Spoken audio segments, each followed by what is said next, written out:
ہے ہمارے چینل کو سبسکرائب کیجیے، لائک کیجیے، شیئر کیجیے، بات آپ کو بتا دوں ویڈیوز کیسے ہیں کمنٹس میں ضرور لکھیے۔ اس سے اندازہ بھی لگا دیکھنے دیں کے لیے کہ حضور صلی اللہ علیہ وسلم کی عشق ہی ایمان کی علامت ہے، اور حضور صلی اللہ علیہ وسلم کی بارگاہ میں ادنا گستاخی بھی کفر ہے۔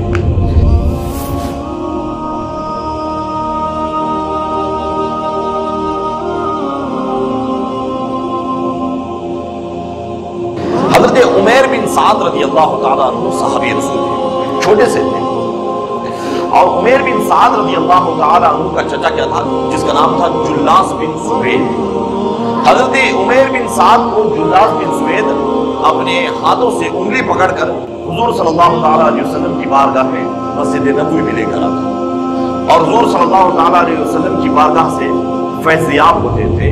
نبی پاک صلی اللہ علیہ وسلم کی بارگاہ سے آپ کی خطاب نایاب کو حضرت عمیر بن سعد رضی اللہ تعالیٰ عنہ سنتے تھے۔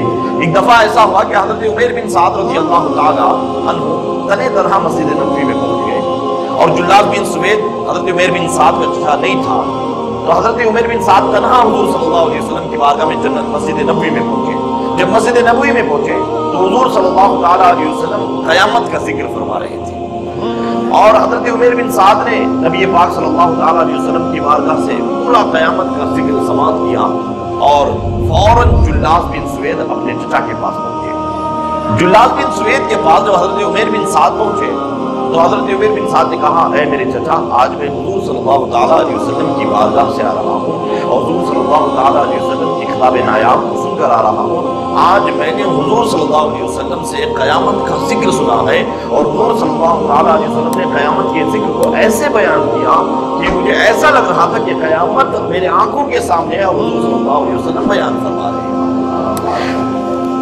حضرت عمیر بن سعد رضی اللہ تعالیٰ عنہ نے جب یہ نبی پاک صلی اللہ علیہ وسلم کی بارگاہ کی حاضری کا بیان کیا تو جلاس بن سوید نے جو جملے کہے، آپ کہیں گے کہ پروردگار عالم حضور صلی اللہ علیہ وسلم کی بارگاہ کی ادنا گستاخی کو بھی قرآن میں نازل فرما کر یہ بتا دیا کہ حضور صلی اللہ علیہ وسلم کی بارگاہ کی ادنا گستاخی بھی کفر ہے۔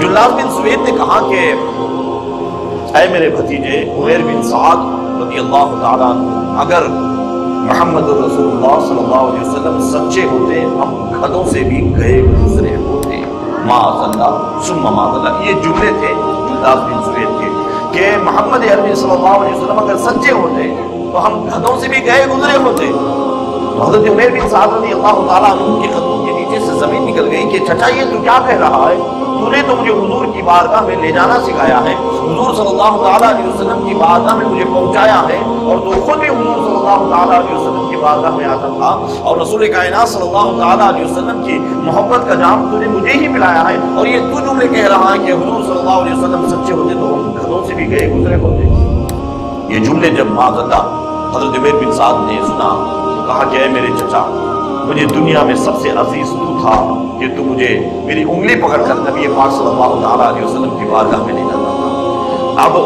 میرا یہ فیصلہ ہے کہ سب سے زیادہ محبوب تو مجھے اس لیے تھا کہ تو نے مجھے حضور کے قدموں میں پہنچایا، اب تو نے حضور کی شان میں گستاخی کی ہے، اب مجھے تیرا چہرہ منحوس لگتا ہے، اور اس دنیا میں اگر میں کسی سے نفرت کرتا ہوں وہ تو ہے۔ اب میرے سامنے دو راستے ہیں، کیا میں اللہ اور رسول کی شان میں خیانت کروں، یا جو تو نے بات بتائی ہے یہ جا کر حضور کو بتا دوں۔ جلاس بن سوید نے کہا کہ عمیر بن سعد تو بچہ ہے اور تیری بات کوئی نہیں مانے گا، تیری بات کوئی نہیں مانے گا، تو بچہ ہے۔ حضرت عمیر بن سعد حضور صلی اللہ علیہ وسلم کی بارگاہ میں آئے، رسول کائنات صلی اللہ علیہ وسلم کی بارگاہ میں کہا، یا رسول اللہ صلی اللہ علیہ وسلم، سب سے پہلے تو میں آپ کے سامنے میرے چچا سے بیزارگی کا اظہار کرتا ہوں۔ کہا کیا ہوا؟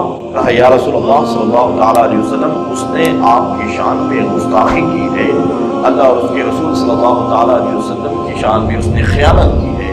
فرماتے کیا کہا؟ کہا کہ یا رسول اللہ صلی اللہ علیہ وسلم، میں جب آپ کی بارگاہ سے قیامت کا سارا منظر سن کر جب اسے بتایا تو اس نے یہ جملے کہے کہ محمد صلی اللہ علیہ وسلم سچے ہوتے تو ہم گدھوں سے بھی گئے گزرے ہوتے، معاذ اللہ۔ تو نبی پاک صلی اللہ تعالیٰ علیہ وسلم نے صحابہ اکرام کو بلایا اور رائے مشورہ کیا. کہا کہ یہ بچہ تو ایسا کہہ رہا ہے, عمیر بن سعد تو ایسے کہہ رہے ہیں, اور جلاس بن سوید نے یہ کہا ہے.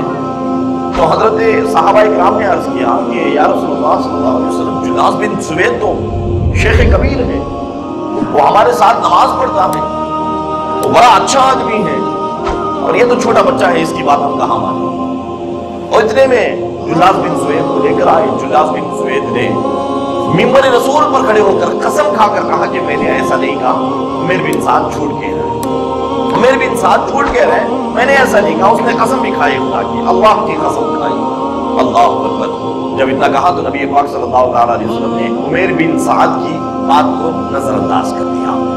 جب نظر انداز کیا تو حضرت عمیر بن سعد مسجد نبوی سے باہر آئے, رو رو کر اللہ کی بارگاہ میں اپنا دامن کو پھیلایا اور کہا کہ اللہم ان کنت صادقا فصدقنی وان کنت کاذبا فکذبنی. اے میرے خدا, اگر میں سچا ہوں تو میری سچائی کو ظاہر فرما دے, اور اگر میں جھوٹا ہوں تو مجھے جھوٹا بنا دے. اتنا کہنا تھا کہ حضرت جبرائیل قرآن لے کر فرما دے. رسول کائنات صلی اللہ تعالیٰ علیہ وسلم کی بارگاہ میں حضرت جبرائیل قرآن لے کر آ گئے, اور وہ قرآن پاک کی سورۃ توبہ کی آیت یحلفون باللہ ما قالوا, وہ لوگ جو قسم کھا کر کہتے ہیں کہ انہوں نے نہیں کہا, لقد قالوا کلمۃ الکفر, تحقیق کہ انہوں نے کلمہ کفر کہا ہے, وکفر بعد اسلامہم, وہ کافر ہو گئے اسلام لانے کے بعد.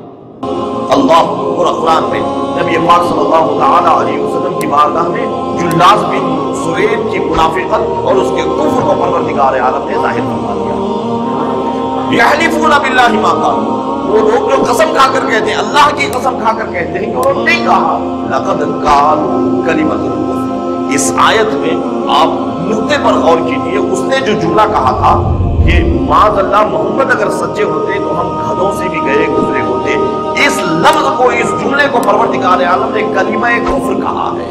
کیا کہا ہے؟ لقد قالوا کلمۃ الکفر. پھر آگے پروردگار عالم نے کہا ایسا کہنے والا کیا ہوگا, وہ کفر بعد اسلامہم, وہ کافر ہو گئے اسلام لانے کے بعد. عزیزان ملت اسلامیہ, ذرا غور کیجئے کہ جلاس بن سوید نے یہ لفظ کہا تھا. آج ایمان والے جو اپنے آپ کو کہہ رہے ہیں, نماز بھی پڑھ رہے ہیں, روزے بھی رکھ رہے ہیں, میں نے کہا تھا نا کہ نماز, روزہ, حج, زکوٰۃ یہ ایمان کی علامت نہیں ہے, عشق رسول ہی ایمان کی علامت ہے.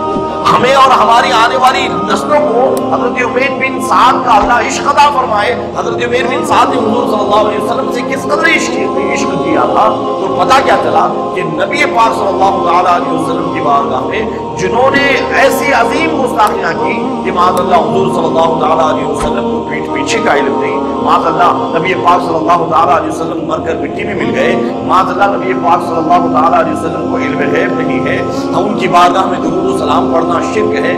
یہ ساری گستاخیاں آپ اندازہ لگائیے. جلاس بن سوید نے جو کہا تھا آپ اسے بڑا سمجھیں گے, آج جنہوں نے اپنی کتابوں میں حضور کی شان میں گستاخیاں کی ہیں اسے بڑا سمجھیں گے. پروردگار عالم نے اس جملے کو کلمہ کفر کہا ہے. اب ان جملوں کو آپ کیا کہیں گے عزیزان ملت اسلامیہ؟ اسی لیے پروردگار عالم نے فرمایا کہ میرے محبوب کی محبت ہی ایمان کی علامت ہے. نماز, روزہ, حج, زکوٰۃ تو یہ نیک عمل ہے, یہ اگر قبول ہے تو یہ قبول ہے. اگر آپ کا ایمان ہی نہیں تو آپ کا یہ نماز, روزے کوئی قبول نہیں ہے. جلاس بن سوید صحابہ کے درمیان کھڑے ہو کر نماز پڑھتا تھا, پروردگار عالم نے کافر کہا. صحابہ اکرام کے ساتھ رہ کر روزے رکھتا تھا جلاس بن سوید. عزیزان ملت اسلامیہ, جب قرآن نازل ہوا تو نبی پاک صلی اللہ تعالیٰ علیہ وسلم نے حضرت عمیر بن سعد کو بلایا, اور حضرت عمیر بن سعد رضی اللہ تعالیٰ عنہ کو بلا کر ان کے کان کھینچ کر قریب کر کہا کہ اے عمیر بن سعد, جو تو نے کہا ہے تیری بات کی گواہی اللہ نے ساتوں آسمان سے بھیج کر جبرائیل کو, تیری بات کی گواہی پروردگار عالم نے ساتوں آسمان سے حضرت جبرائیل کو بھیج کر دی ہے. جو تو نے کہا ہے سچ کہا ہے. قرآن پاک کی اس آیت سے پتہ چلا کہ نبی پاک صلی اللہ تعالیٰ علیہ وسلم کا ایمان ہی عین علامت ہے اور جان علامت ہے. عزیزان ملت اسلامیہ,